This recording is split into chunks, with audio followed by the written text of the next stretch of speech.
মঙ্গলবাৰে দিনৰ 12:30 ৰাক্ষসমাৰী আৰক্ষী চকীত উপস্থিত হৈ গো হত্যাকাৰী অৰ্থাৎ গো মাংসৰ ব্যৱসায়ীৰ বিৰুদ্ধে ক্ষোভিত হৈ পৰে সনাতনী বীৰ হিন্দু সেনাৰ লগতে বিশ্ব হিন্দু পৰিষদ।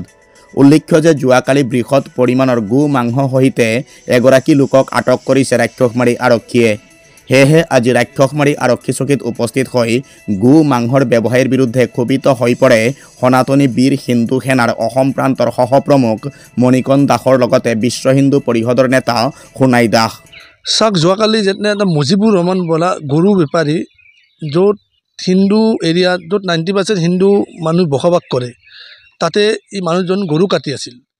গৰু কটাৰ পিছত য'ত মাননীয় মুখ্যমন্ত্ৰী হেমন্ত বিশ্ব শৰ্মাই কোৱা আছে নামঘৰ হওক মন্দিৰ হওক 5 কিলোমিটাৰৰ ভিতৰত গৰু কটা মানা আছে, তেওঁ মুখ্যমন্ত্ৰীৰ কথা নামানি তেওঁ হিন্দু বড়ো জনগোষ্ঠী জাতি থকা এৰিয়া এটাত তেওঁ গৰু কাটি আছিল লোকে লোকে।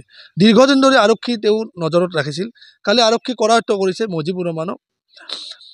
এই আৰক্ষী এটা উচিত তদন্ত কৰি মুজিবুৰ ৰহমান ক'ত কি গৰু কাটাত জড়িত আৰু ক'ত কি বিভিন্ন আমি অভিযোগ আহি থাকে, আমাৰ বিভিন্ন মানুহ ফোন কৰে, মোৰ আজি এটা গৰু নাই, মোৰ 2টা গৰু নাই, মোৰ 3টা গৰু নাই, বিভিন্ন গৰুবিলাক চুৰ হৈ আছে।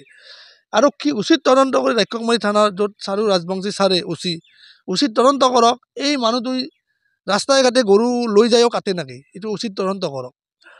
আৰু আমাৰ বিশ্ব হিন্দু পৰিষদ, সনাতনী বীৰ হিন্দু বজৰং দল মিলি গোটেইকেইটাই আৰক্ষীক এখন আমি দাবী জনাইছোঁ, এই মানুহজনক এটা কাষ্টডিত লৈ ভালকৈ সোধ-পোছ কৰক যে তেওঁ গৰু কিনি বেচিছিল না ৰাস্তাই ঘাটে গৰু নি কাটি বেচিছিল, তেওঁক এটা উচিত তদন্ত হ'ব লাগে।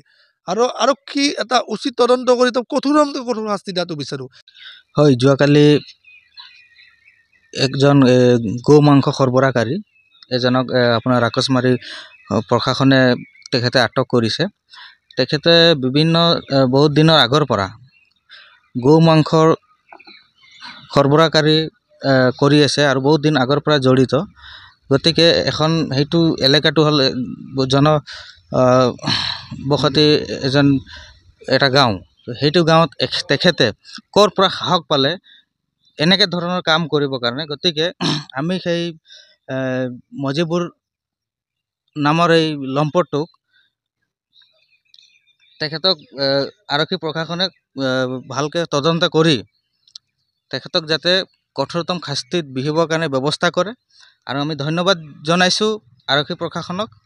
তেখেতে যি আজিকালি যি গৰু চুৰিৰ তাণ্ডৱ চলি আছে, তেখেতে জড়িত আছে নেকি, আমাৰ এইটো সন্দেহ হৈছে তেখেতৰ প্ৰতি।